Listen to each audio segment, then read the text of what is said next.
So if you're listening to this, that means you've made the smart decision of becoming rich instead of poor. Now, money doesn't solve all problems, but it does solve the money problem, especially like the lack of. And this video is going to show you how to fix that.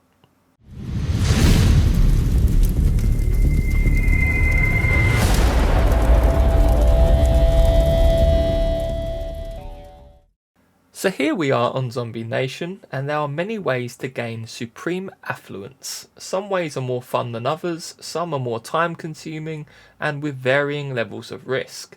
I believe there's pretty much 10 ways to go from having nothing but what is on your back to all the riches, power, and reputation that your pixelated ego may require. Number 1, Hunter. For the purpose of this, it's just going to be animals, not people at this stage. So the DayZ I Survive map, link in the description, can assist with all the animal spawn points, but the short version is as follows. Bears and wolves is west and north of the map, cows is pretty much everywhere but the southeast, deers and stags pretty much everywhere. Wolf and cow meat is sold for the same price, but the wolf meat is much smaller, plus wolf pelt is smaller too and sold for more. There is a higher risk hunting wolves, as it stands no one has been surprise hit by a cow in DayZ yet. But with the wolves they'll just hunt you down, to be honest, but they are a shorter route to wealth.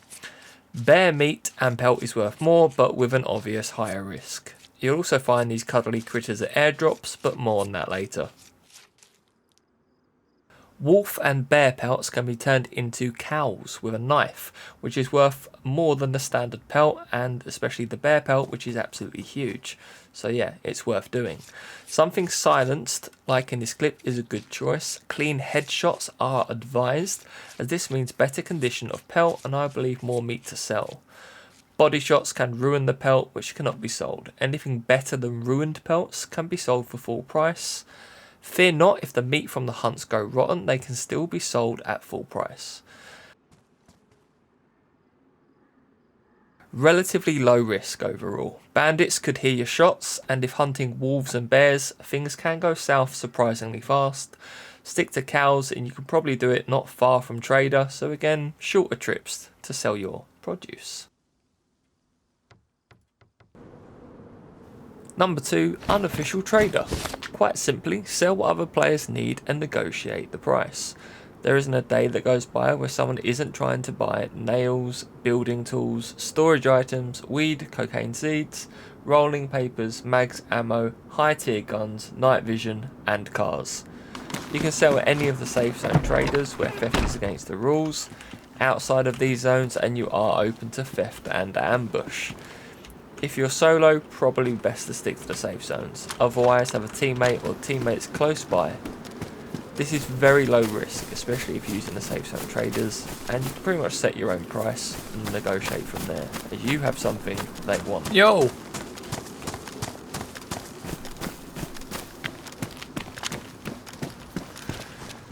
Hello, hello.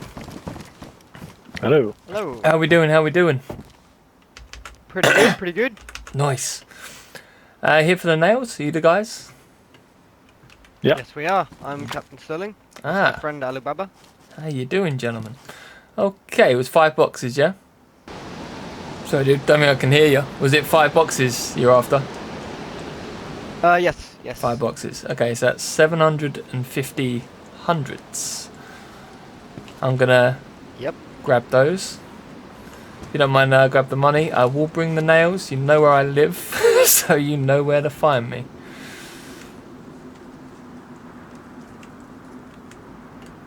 All right. Cool. Keep in mind, we're pretty good at raiding. Yeah, and you know where I live, so it wouldn't make sense for me to screw you guys over. I'll be back. I'll be back. I promise, I promise. To be honest, I wouldn't advise trading at your base or outside the safe zone. I have mostly learned from my mistakes. Thank you, Grizzlies. But if I am, then money first, and I won't have the valuables on me, either in your base or stashed somewhere safe. I get the feeling that these guys didn't really trust me, but they took a chance and it paid off for both sides. Plus, had I screwed them over, they would be well within their rights and within the rules to Oh, set up shit, an ambush shit, down shit, the road shit, when shit, we're on shit. the run. So it wouldn't have made sense to screw them over. And there is more to come from Captain Sterling later on. Yo. There we go, $5.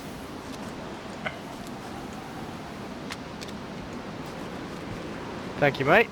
No Nice doing worries. business You Nice. too, gentlemen. You have a good one.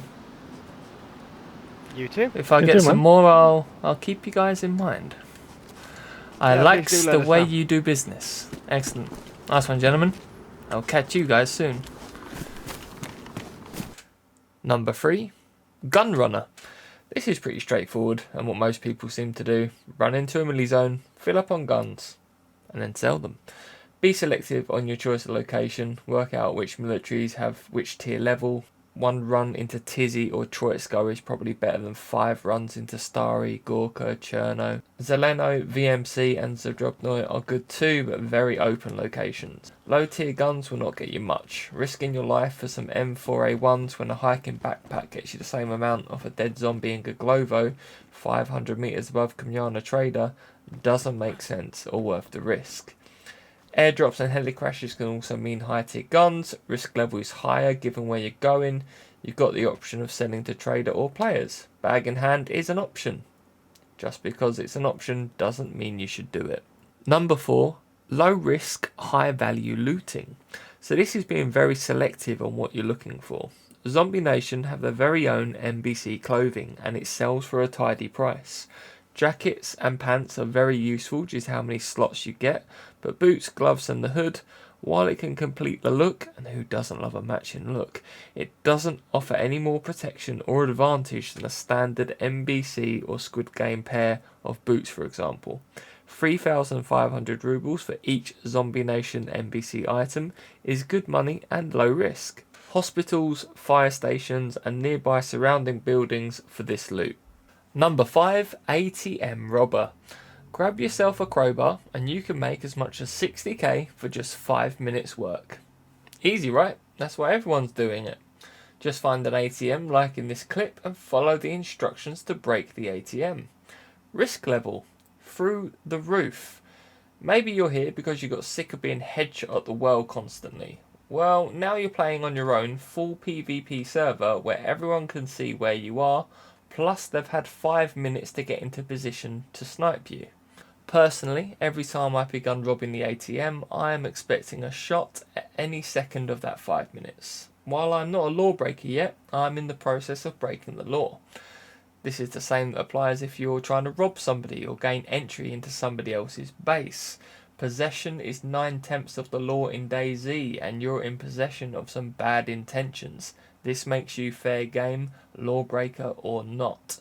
The smarter sniper will get into a nice kill shot position and wait for you to finish robbing the ATM. That way, they get 10k for killing you and bringing justice to the good people of Chornerus, and then they get whatever you just robbed out of the ATM and everything else that's on your body. As an ATM robber, I don't see a bright future for this method.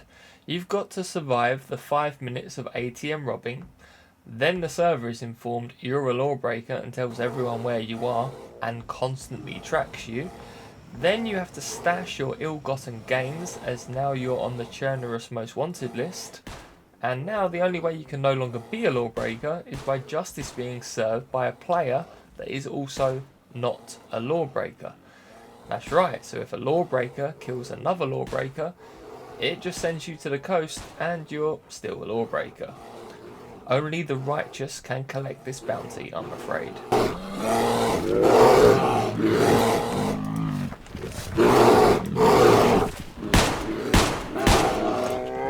Oh god.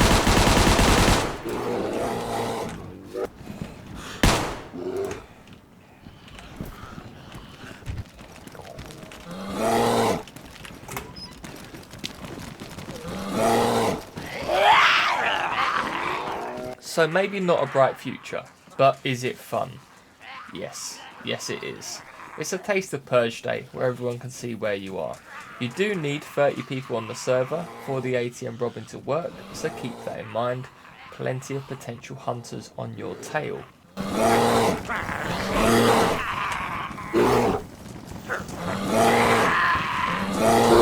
Oh. I've sped up some clips, but my normal procedure is to get into a PvP zone and make everyone fair game. In this clip, I decided on Northwest Airfield.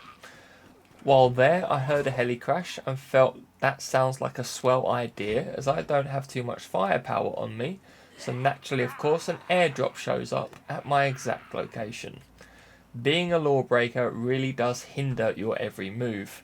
Had I not been a lawbreaker, I'd have been fully geared for this trip into Northwest and had the biggest of advantages over most players on the server, given as I was within 100 meters of the drop before it landed.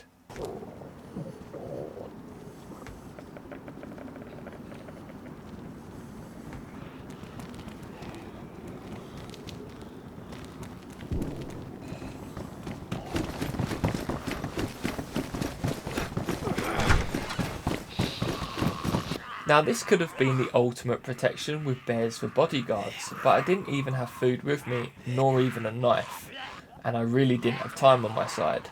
This was fun, but my death did send me, still a lawbreaker, to the coast.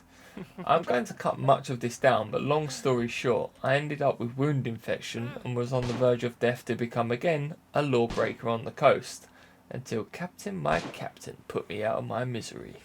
Hello! Hello! Hello! I need you to do the right thing. I've been a bad guy. Such a bad guy. Alright, here it comes, mate. Number 6. Airdrops. This deserves its own point as there is plenty to cover. Risk level is high, and I'd say it's higher than normal as we've got groups going for the airdrops, which is how it should be. You've got bears for the pelt and meat, you've got potentially other players' loot should you kill them, you've got the drop itself. See a medic cross and you could have some valuable cocaine or cannabis seeds for growing or selling, sometimes high tier guns, sometimes high tier clothing with MDGs, sometimes base building items like nails, tents and code locks, and of course the chance of C4. Anything at these airdrops can be sold to players, and I seem to find C4 mostly at base building drops, but I get the feeling this is totally random. Often none, sometimes 2 pieces of C4. There will always be a group willing to buy C4 in time for the next purge day. At this Zeleno airdrop, I had planned to camp to see if any players would come, but as you can see, the red message of doom, no message received, popped up. Unfortunately, this was a server crash, which took the bears out of the equation. It also takes like the airdrop box and red smoke away. I assumed the loot would still be there, which it was. Taking the airdrop loot after a crash never feels the same as having to work for it. Number 7, drug trader. So you've got some seeds either from an airdrop or bought from a player. It's time to grow. Greenhouse, planter boxes or a safe patch of soil will do. Garden lime to prepare the soil, plant the seeds, and away you go. Some people claim that you should always use disinfectant spray, and in this clip I do use it, which is the first time, and I can honestly say I didn't notice a difference. If you've got the weed seeds, then you'll need rolling papers. These can be found, or you buy them from the black market trader or players for a lower risk purchase. If you've got cocaine seeds, then you'll need epoxy putty and ammonia.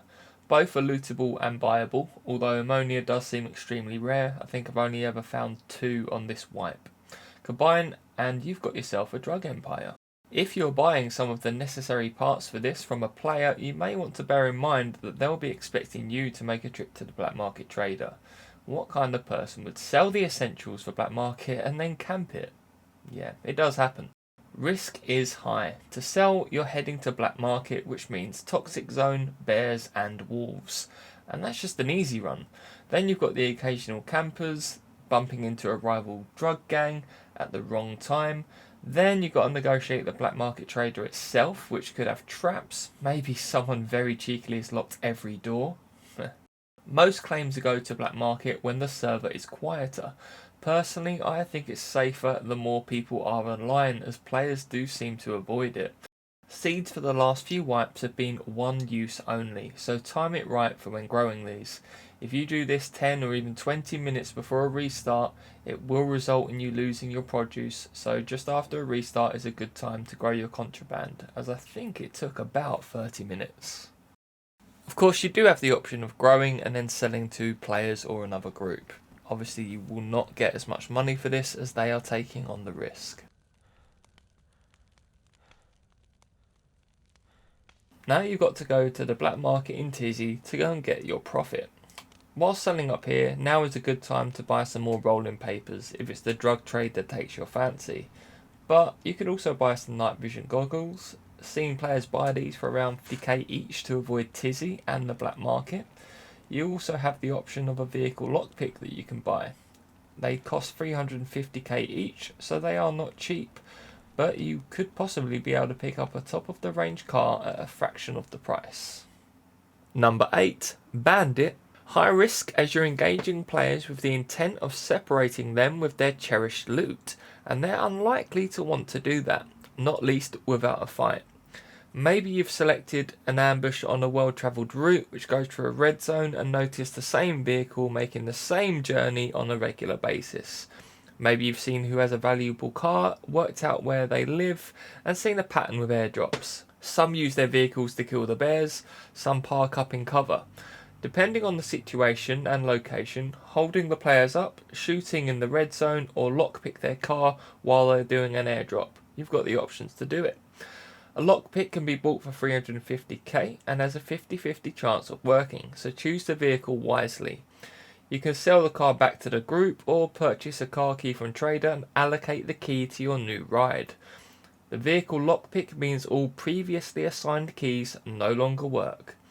Given the vehicle lockpick is 350k, it probably means you've already reached a high level of affluence, but who wouldn't want to trade all they have for a little more? This is high risk, but also high potential fun. The pixels only last duration of the wipe, you can't take them with you or trade them in for real life fun coupons. Just enjoy them. A robbery gone wrong can lead to you becoming a lawbreaker. Your risk just increased as there is a 10k bounty on your head. This can only disappear one way, as we've seen earlier. So there we have it. Big risk, but big potential to take a big score. Whether it's an ambush for a vehicle or a base raid, the potential to make millions is there. Number 9. Hitman. See a lawbreaker on the map? Time to go hunting. This player is fair game to kill anywhere on the map. Obviously won't work in the safe zone. You'll get 10k for the bounty, a book, crime and punishment, plus whatever loot this potentially dangerous criminal has. In our group I think we've gained 3 ATVs from this method. It is totally allowed. Risk I consider to be pretty high. The lawbreaker may have friends, he may have set traps, or be in an advantageous camping position. They are already a lawbreaker. This isn't a free shot. They will defend themselves. Plus, mistaken identity can happen. Make the wrong call, and the hunter has just become the hunted. Number 10. Mining. Yes, one of the most common methods on ZombieNation. This is low risk, but in my opinion, not the most fun. However, it is very effective. All you need is a pickaxe or a sledgehammer. Ideally some sharpening stones, a hammer and the right kind of rock to hit, all of which are findable in probably every town. You can probably come out of Cherno with everything you need for this. There is a couple of tactics. If you're in a pair, then one can tab, look in their inventory and see what's in the vicinity, and you'll be able to see what your teammate is producing from the mining, plus you'll have someone to pass the time with. Sometimes all you're getting is the large rocks. You just tell your teammate to stop and basically hit the rock again. Yes, the same rock can be used entirely. One set of hits can produce gold, then copper, then nothing but large rocks, then diamonds. It is totally random. If solo, it's probably best to hit for one circle and look for diamonds. Gold, silver and copper will drop with large rocks, so unless well positioned on a slope, you won't see past the large rock to see what you're getting, which could possibly be nothing. When producing diamonds, you do not have any large rock, so in first person, without your hotkeys, you'll see diamonds dropping below you. Also, diamonds don't require a hammer, So you can just go and sell those at 850 rubles each. If you have 5 gold ore, copper or silver, you combine them with a hammer, not a hatchet, and you've got yourself a big ore that you can sell at the ore trader. Low risk, high value. Not too much fun, but you're not going to be poor. To be fair, if you did this for a while, you can end up with a car tent, code lock and an ATV very quickly and very safely. Then you have all the freedom for the more fun side of what you can do on the server. A reminder, just because this isn't for you, there is no right or wrong way to play DayZ. In this clip, it seemed like once your pickaxe went to badly damaged, you could get another 4 full uses out of it. Take it to ruined and your mining empire is already over. So that is 10 methods. There are other ways, of course. We've seen the taxi service on the server before. We've had someone that's a base building expert sell their services to those struggling with raids. I'm sure we could have a freshy hotel where they pay you rent. Get creative, there'll be something for everyone.